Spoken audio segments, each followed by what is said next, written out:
History repeats itself, first as tragedy and twice as farce. That's a famous paraphrase of Karl Marx, the old bearded genius, in the 18th Brumaire of Louis Bonaparte, which he actually wrote 170 years ago. But I think that more than applies to what must now be judged, I am increasingly convinced, as the inevitable return of Boris Johnson as our Prime Minister. Enjoy the first time, did you?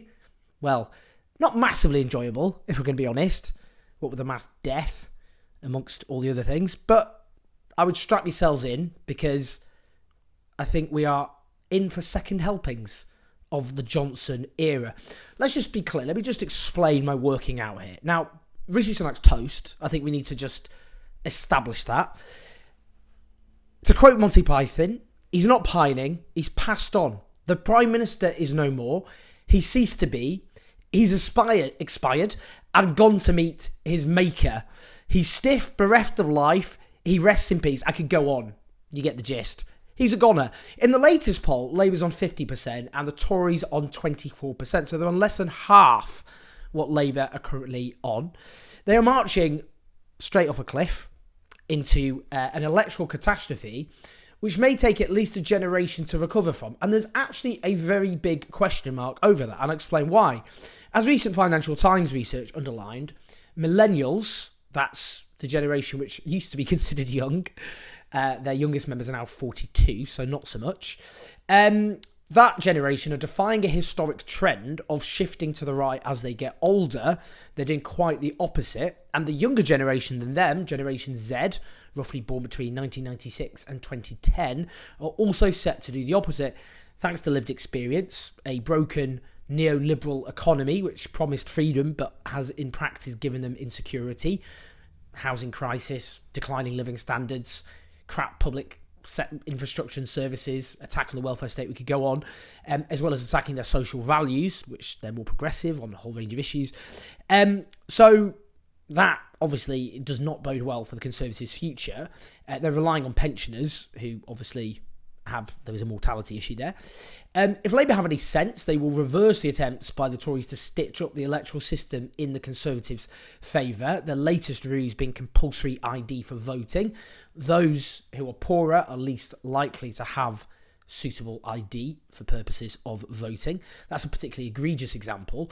But they also, Labour, if they had sense, any sense. Again, lots of question marks here, I realise this, but they would do things like automatically register voters, that kind of thing. At the moment, the system discriminates against people who move a lot, tend to be young private renters who are least likely to vote for the Conservatives. And if they really did have sense, they would extend the vote to 16 and 17-year-olds who, again, are most likely to vote Labour, and therefore by expanding the franchise, because the difference is when the Tories mess around with these things, they're contracting the franchise. They're trying to make it harder for people who are younger and poorer to vote because they're less likely to vote for them. What Labour, if they had sense, would do the opposite, which is make the electorate bigger, make it easier for people to vote and extend the right to vote, and that would just not be good for the Conservatives. The Conservatives depend, like the Republicans, on a particular constituency being the most motivated and most able to vote. Now, obviously, Labour really did have sense. They didn't introduce proportional representation, but Keir Starmer's really pulled a blinder in deceiving the, I suppose, kind of centrist dad element, who, frankly, will lap anything up he comes up with, to be fair. But he won't do things like proportional representation, which I think a lot of people on the centre and the left would unite in supporting, which would also do the Tories over. But in any case, if the Tories get a walloping, they're in big, big doo-doo. I think it's very, very clear. Now, the latest poll also has Rishi Sunak personally on -20. He is sinking. He had no honeymoon, which you'd expect a new Prime Minister to get. The guy's got no cut through. The only thing he gets cut through for are things like being fined for not wearing a seatbelt. It's not hugely inspiring, is it? He's appointed the likes of Suella Braverman, say no more, Nadim Zahawi, knowing he was under investigation over his tax affairs, and Dominic Raab, who's now been investigated for 24 complainants over bullying allegations. The idea he didn't know about that either, nonsense. Obviously, these people were appointed because they were useful for Rishi Sunak's leadership aspirations, and Rishi Sunak clearly has whatever he says about integrity and decency. Obviously, his main priority was assuming the leadership and making sure Boris Johnson didn't come back. Now, to add to the mix of a scandal-ridden government, There's a cost of living crisis. Probably noticed that.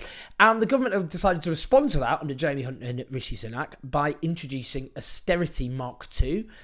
Great, that worked very well the first time, contracting the economy, suppressing growth, suppressing living standards, doing over public services and public infrastructure, and leaving this country much, much poorer. The average Briton was about as well off as the average German in 2010, now 15% poorer. Large parts of the country are now essentially, as people are increasingly pointing out, essentially as poor as Eastern Europe.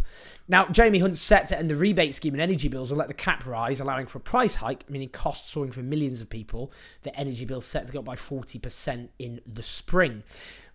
No clear vision for the country whatsoever. He can't inspire the right. Many of those are flocking to the Reform Party. That's the Brexit Party rebranded. And I mean, the thing about Rishi Sunak is he became popular actually because he was associated with throwing money at people.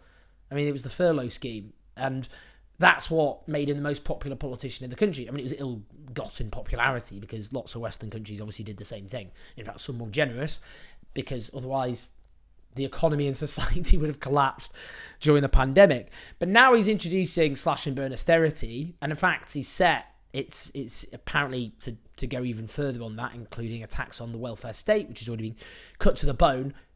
I mean, it's not looking good, is it? People aren't sold on austerity. In the way people, I'm afraid, were convinced by austerity as a necessary evil, because of the way the Tories revise history to make it seem as though the crisis after 2008 wasn't due to the banks crashing the economy, meaning less tax receipts, but claiming Labour spent too much money, even though the Tories backed that pound for pound. So austerity then could be blamed on the Labour government, even though that was a nonsense, but people believed it. You can't do that anymore. People are just going to blame the Tories, including Liz Truss, of course, for crashing the economy. She of zero contrition. So what's likely to happen? Tories get a kicking in May. Enter again Boris Johnson.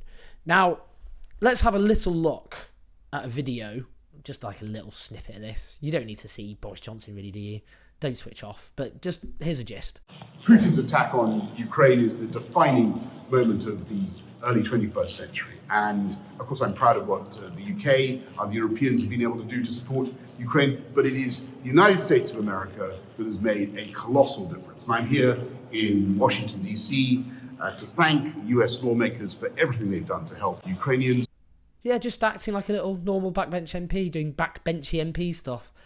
Yeah, I mean, the guy's in full campaign mode, isn't he? He's trying to look statesmanlike. He thinks Ukraine is his means of redemption. That will erase Partygate from the collective memory. When he was Prime Minister, he kept, do you remember, going in full, you know, when anything went wrong, he did a phone call with Zelensky or something with Ukraine. Yeah, I mean, he thinks that's his trump card. And people will forget Partygate. Public anger will subside. There is the issue of the investigation by the Parliamentary Standards Committee. I suppose the issue there is if he can scrape something which isn't catastrophic, because expectations are so low, he could chalk that up as a win in the kind of shameless way he did. Now, he didn't, obviously, last time around, he did try and become Prime Minister, but in the end withdrew. Did he really get over 100 MPs that he needed? Well, he claimed he did, but others doubt it. But in any case, this time round, after the May elections, Tories get a drubbing. Tory MPs conclude Sunak is a goner. They're increasingly fatalistic. Tory MPs think they're FUCKED. Lots are leaving anyway. They're standing down, hoping that they'll get a lucrative job in the city rather than get humiliated on national television like Michael Portillo in 1997 when he was defeated by Labour's Stephen Byers. They might just think to themselves, they might as well throw the dice one more time. One more time. They've got nothing to lose. Now, you could go like, if they get rid of... I forgot he was Prime Minister. That's the point with so many of them. Because then it's like, well, if they put someone else in, that's just looks absurd. 4 Prime Ministers, 3 of them unelected PMs. It's a piss take. You wouldn't be able to do that. So the only way they'd really be able to get rid of Rishi Sunak is to go back to Boris Johnson on the grounds he's got a mandate, they could argue, because he obviously led the Tories into the last general election. He's doing a media tour with his old pal Nadine Dorries. He gave him a real hard scrutinising on Talk TV. I'm sure many of you saw those clips. Lovely stuff. So I think, my most controversial decision is they made a mistake by getting rid of him. I thought it was, obviously I wanted to get rid of Boris Johnson for everything from the mass avoidable deaths of COVID to being a lying charlatan. I mean, we could just go on. Obviously, I think, Freddy Krueger is a more suitable candidate for Prime Minister than him. But they made a mistake because actually, as I keep pointing out, the Tory membership are pretty unhinged. And they thought the problem with Boris Johnson was too left-wing, too economically interventionist, not rolling back the state enough, not cutting taxes enough. That's why they went for Liz Truss, who, as you probably know, including those who are now paying higher mortgages or higher rents because the hikes were passed on to private renters. That's because Liz Truss obviously added to the calamity of austerity by crashing the economy, which was great. So, and I think there was a theory that Boris Johnson was kind of helped Liz Truss become Prime Minister because he knew she was going to detonate. But, and after a year he could return. But he didn't expect her to detonate as quickly as she did because she lasted 45 days, not 365. I do think he's desperate to become Prime Minister. I think Tory MPs now are increasingly convinced that Sunak is dead, career-wise, as a Prime Minister. And that is why my prediction now is pretty firm. Boris Johnson will return as our Prime Minister by the end of this year, and he will lead the Tories into the next election. I'm not convinced he would win. I think he could help narrow the gap because a lot of the Labour lead at the moment is Tory voters, people who voted Tory in 2019, who have now gone to the don't know column, and Boris Johnson might do better at bringing them back. I still think the odds are against the Tories because of the general state the country's in and all the rest of it, notwithstanding the uninspiring offer of Keir Starmer. And I think it's way too late for them to claw back. With Boris Johnson, the reason it was a mistake to get rid of him is they were 7 points behind. And I think in midterm, that's not a disaster for the Tories. But I still think he was very unpopular. But now they're about 25 points behind. So clearly getting rid of Boris Johnson was not their route to success. Now, as I've said, not good for the country.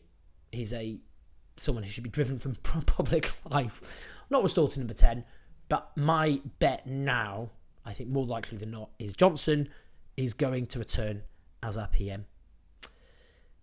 Who says I don't bring cheery news? Please like and subscribe, and press the notification bell, and do support us on patreon.com/ownjones84 to keep the show on the road. See you soon.